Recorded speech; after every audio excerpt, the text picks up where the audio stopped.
Hello and welcome to eLagaan Whiteboard Fridays, where we look at various tax and compliance related issues in a user-friendly fashion. So today we will look at if you are trying to start a branch office in India. This is typically done by foreign companies, companies which are incorporated outside India. So if you are looking to open a branch or setting up a branch office in India, then what are the things that you should be knowing about it? The parent company or the company which is setting up a branch in India should have a profitability track record of 5 years. For the last 5 years, they should be running into profits. If in any of the years in the last 5 years, if they have been into losses, then they would not be permitted to open a branch office in India. So the profitability track record of 5 years is one very important aspect before you can actually think of setting up a branch office in India. Only manufacturing and trading companies are allowed. That means IT services company or any other industry. If yours is a company which is operating in any other industry, then you would not be able to open a branch office. We will look at what other options are available for them. But only manufacturing and trading companies are only allowed to set up a branch in India.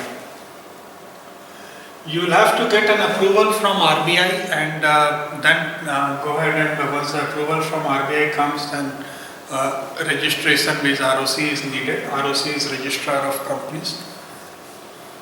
Now, approval from RBI is actually a lengthy process, and it could actually take anywhere between 6 months to 1.5 years as well before the RBI gives you an approval, depending on the strengths of the case. Now, a lot of documents, all your financials, the details about all the promoters, all the activities, which all countries the company is present, what is the line of business, what has been the turnovers, how many employees, all these details has to be given to RBI. There are certain countries, there are certain sectors which is again prohibited. So let's talk about the sectors first. So there are few sectors where 100% FDI is allowed. So those sectors, it is easier to get an approval. For the sectors which does not have foreign direct investments allowed, there again it would be, you will have to go to FIPB and get an approval before, and if they allow, then only you can set up. So approval from RBI.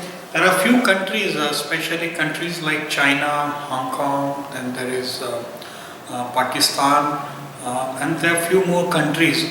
So if you are a company from one of these countries, then actually the process of getting an approval from RBI is much more longer. And so the RBI not just gives the approval at their end, they also send it to Ministry of External Affairs, Ministry of Home Affairs to get clearances before they allow any company from these countries to set up a branch office in India.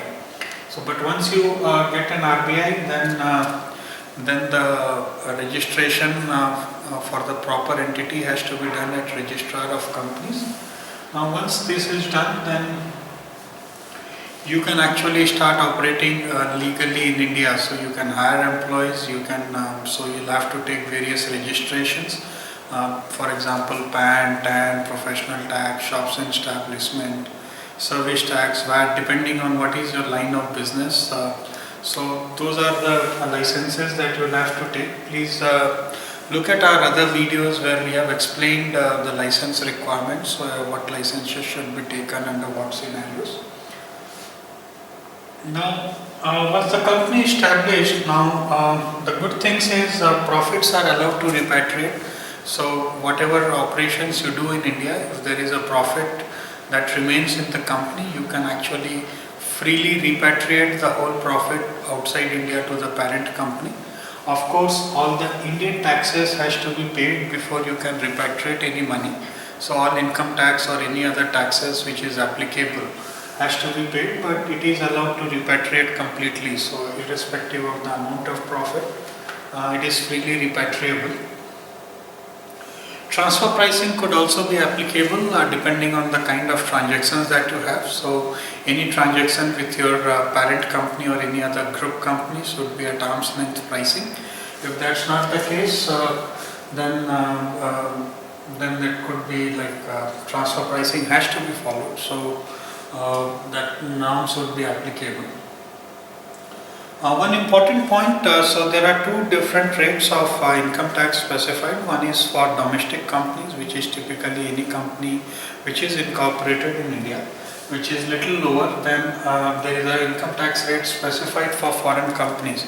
So a branch office is actually categorized as a foreign company in income tax.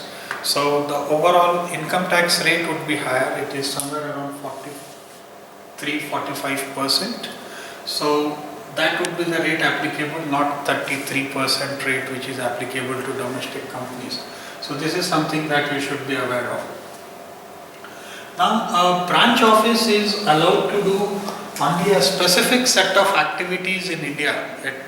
It cannot just once you get a permission to establish. So certainly during the approval phase you need to list out what all activities you would be doing. But so the set of activities which is allowed are things like you can only do export and import of goods from India and to India. Then you can render professional and consultancy services to the parent company or to the parent company. You can also do research work. You can do research work in India, but the research work should be of the area in which your parent company is engaged. So if your parent company is into activity A or doing a research on a specific area, you cannot actually do a research in a completely new or a different area. So it has to be something in an area where your parent company is engaged. You can actually, the branch office can help to represent the parent company in India at any place, whether it is government tenders or any other buyers, suppliers or any other place. So a branch office can actually represent the parent company. It can act as a buying and selling agent, so it can buy on behalf of the parent company, and it can also act as a selling agent, so it can also sell on behalf of the parent company and enter into financial transactions with the Indian companies or outside companies accordingly. But when you do so, you are actually not allowed to enter into any kind of retail activity. So buying and selling only has to be from business to business. It is not a retail trade is not allowed. So irrespective of whatever you do, retail trading for branch offices are not allowed. Now you can also help offer the IT development or the software development for the parent company. You can provide technical support. You can provide technical support for the products that is being sold by the parent company or any other group company. So you can actually open a branch office to provide technical support for your product lines.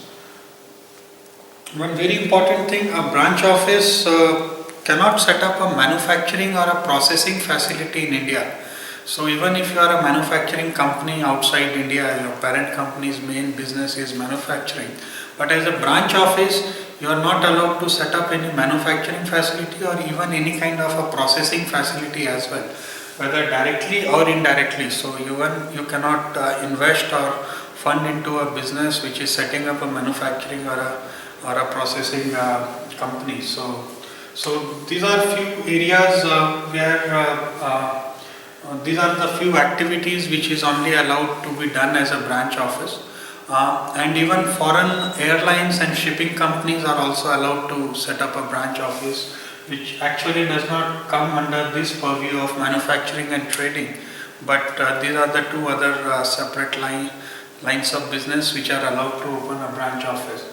So these are some of the activities that as a branch office that you can do. So if you are planning to do any of these activities that I just mentioned, then opening a branch office may be a right choice for your company. Then annual return of various activities in specified formats has to be filed with the Reserve Bank, RBI, and the ROCs every year, so that they know what is going on with the branch office. So that's it on eLagaan Whiteboard Friday today. Thanks for attending the same. Feel free to drop us an email at support@elagaan.com or check out our knowledge base at elagaan.com/kb. Thank you.